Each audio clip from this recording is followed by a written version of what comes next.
Yeah, hello, this is Dave from cheapbooks.com playing World of Tanks.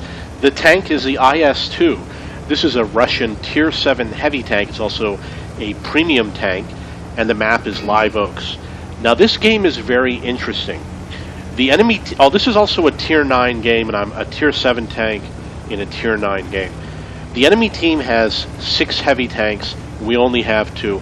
And if you watch the chat, you're going to see that our team does not want to go into the city.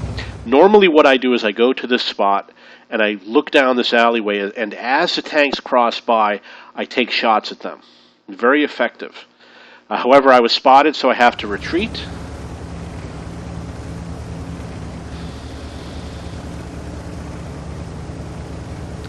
And what I'm going to do is I'm going to show you how to defend the city or fight in the city when you're the only tank on your team.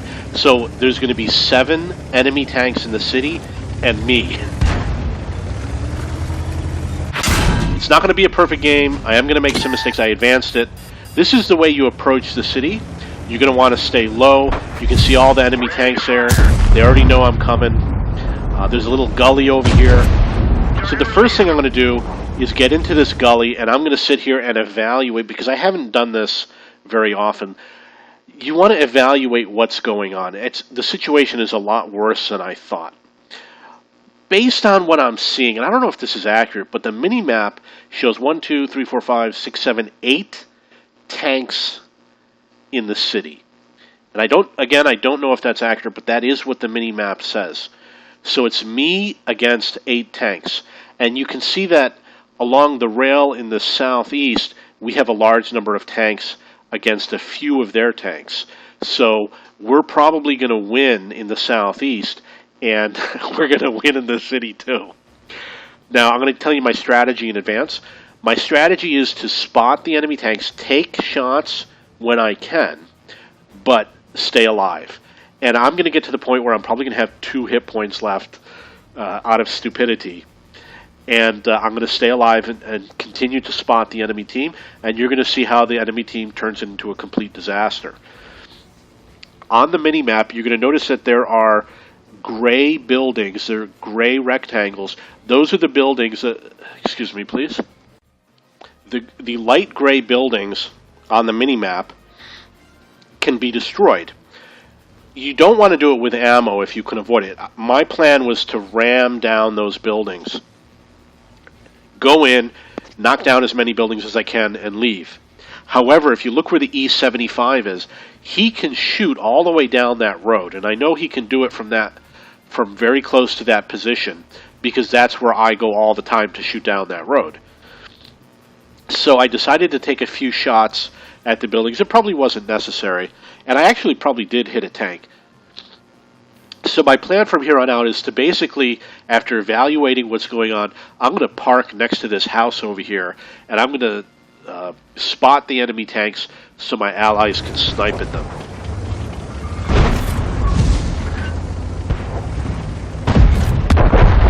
So you want to get as close to the building as possible, still have mobility. You can see that I'm not afraid to move out. I know that this is a safe place. And I want to knock that building down so the enemies cannot hide behind it.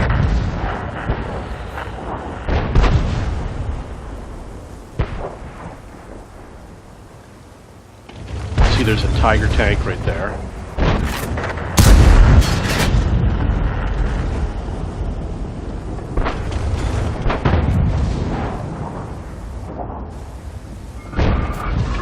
Now I see the Panzers are coming towards me.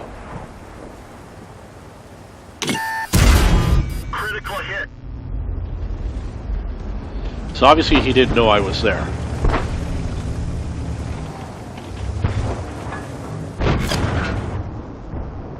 You do have to be very careful, because your allies can easily damage you if you try to go around.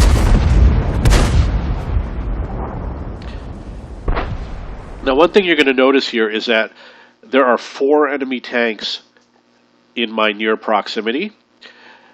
What they're doing right now is a really stupid idea. They actually did the worst thing they could possibly do, because now I can spot all of them very easily. They're all close together. Our snipers are not being outflanked. Our snipers can focus in one area. They should have spread out amongst all of these houses. However, there's a lot of fear among players. They're afraid to be alone. I have no problem playing alone. And because of that, they all clump together. They've become easy to spot, and when you uncover one, you uncover another. And it will be their downfall.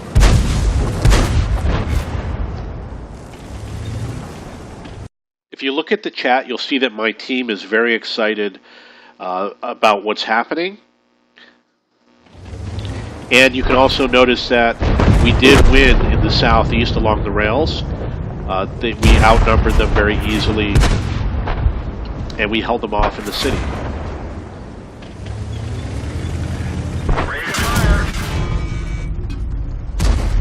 That's an example where one of my allies, I believe, shot me from the rear, but I'm not sure. It said it was an SPIC. It's more than likely yeah, I believe that's what happened. An ally did hit me in the rear. So that's one of the reasons why you have to be careful when you go out and take shots. Target unlocked. But also I do it because I know that other people are afraid. Enemy armor is damaged. So you can see I only have 2 hit points left. Tank ruptured. We're low on fuel.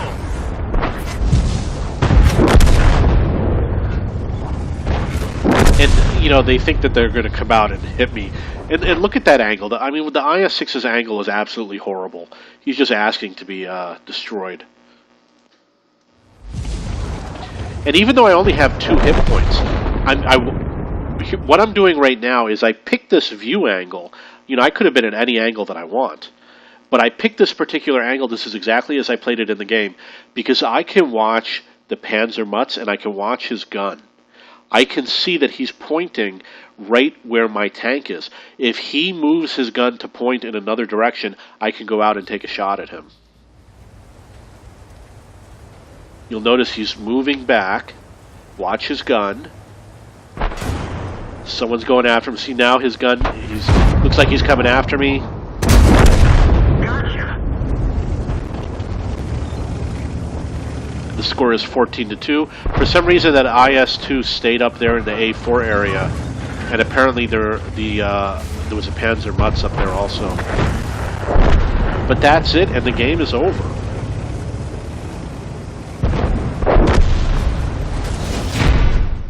Okay, so the score was 15-3. This video was not so much about getting kills. I did get 1 kill. It was about defending the city all by yourself.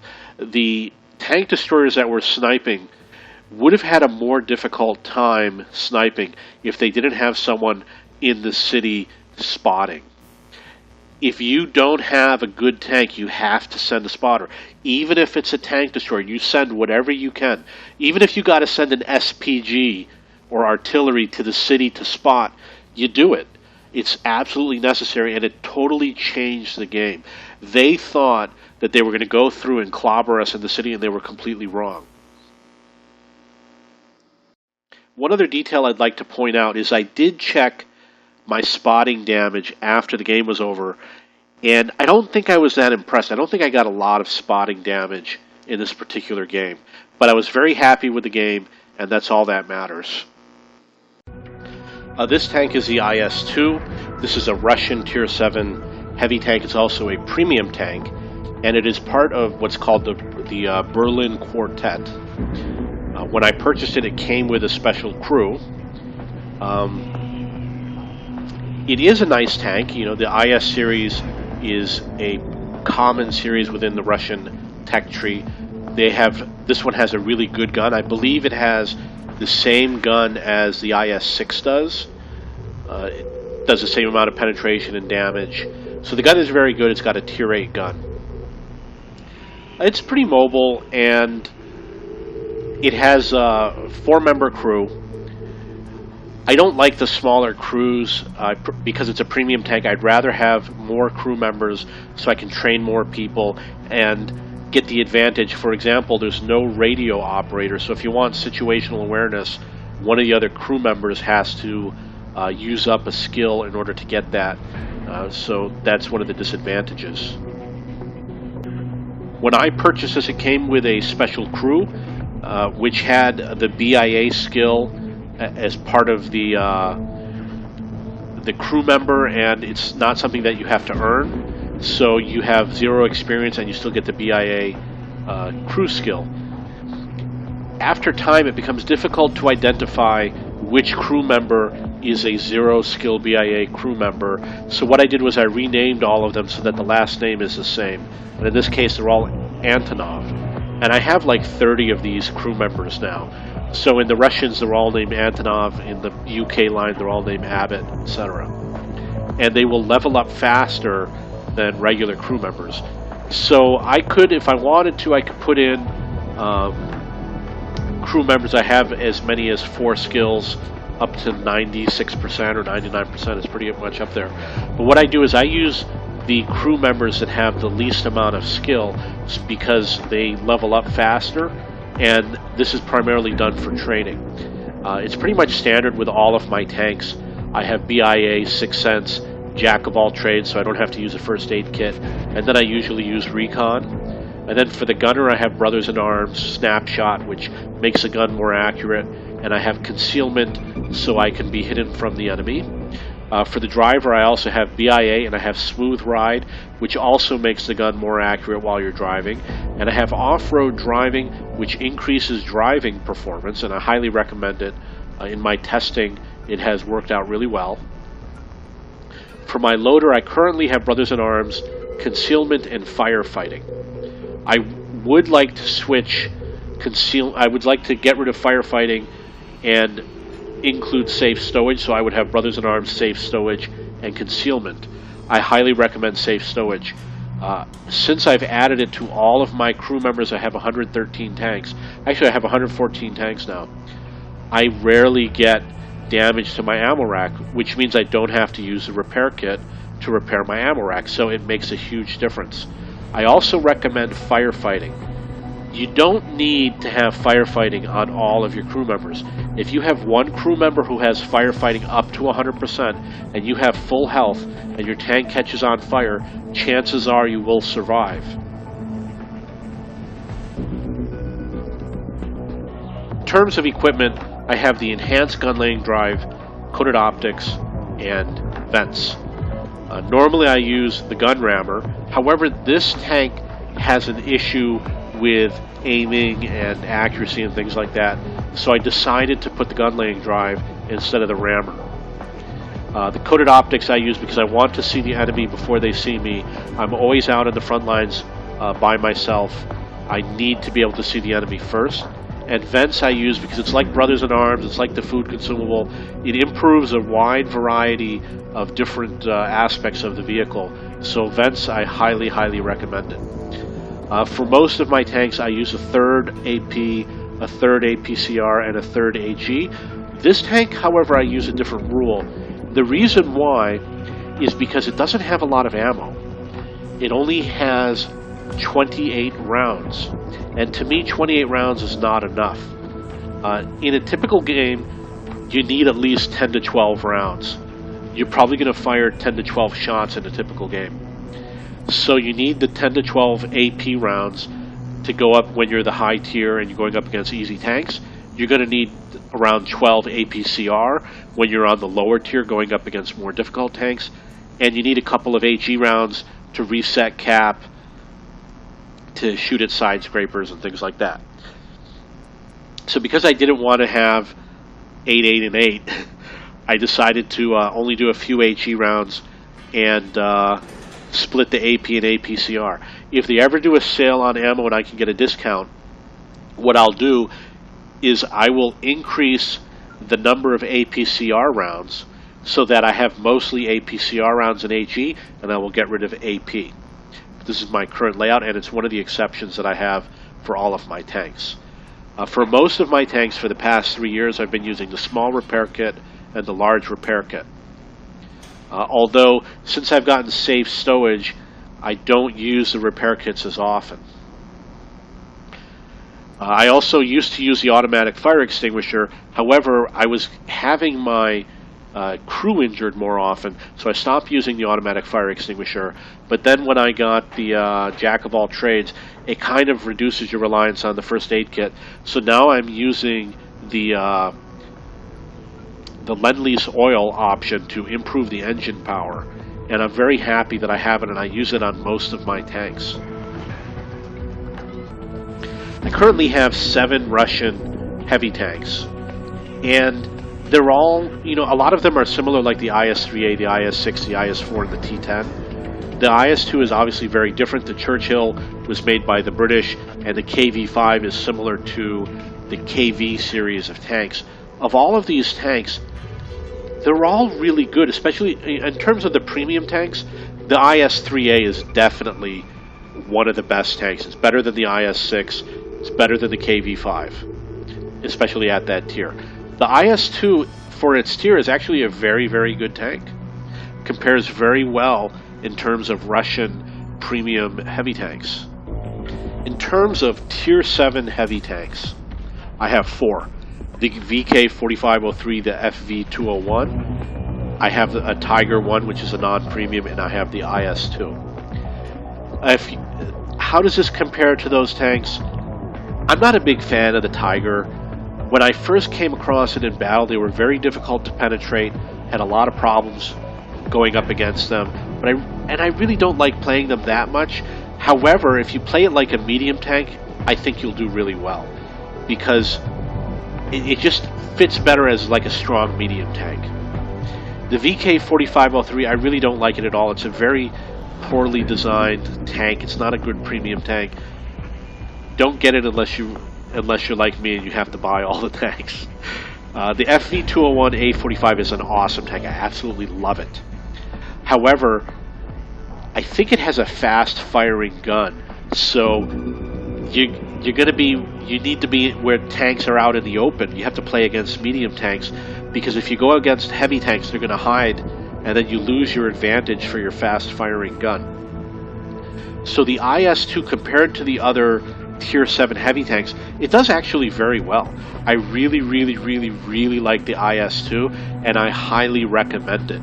In comparison to the FV201, I kind of like the FV201 more, and I probably played it a lot more, but I highly recommend the IS-2. It's an absolutely wonderful tank, and I would say pick either one based on my enjoyability of it alone. I do like it because it's got the powerful gun, which is a tier 8 gun. So I built a comparison table with tanks that are similar to the IS-2, or you might consider purchasing as opposed to an IS-2. I've added the FV201, the IS-2, the Tiger 1, the Russian IS, and the Chinese IS-2. I was unable to add the VK, the German tier 7 heavy. For some reason it would not allow me to add it. This does not include all tier 7 heavies, just a little bit of a range of some that might be similar and some that I'm currently playing. In terms of shell damage, it does wonders. I mean, it's almost double, 50% more at least, than the other tanks. And that's why I love this gun. You go out and you're surprised at how much damage you do to enemy tanks. Penetration, it's on the higher end, but it's also similar to a lot of the other tanks in its class. The rate of fire and the reload time is kind of long. It does have some good gun depression numbers. The hit points is actually a little bit low. In terms of hull armor and turret armor, they're all in the same range. They're all pretty much similar. And when you get down here, it actually has a high traverse speed. The concealment is the best for its class of the tanks that I'm comparing.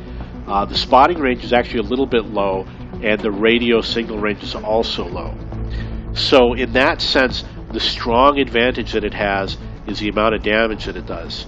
But it does, of course, have a longer reload, which you have to be aware of when you play the tank.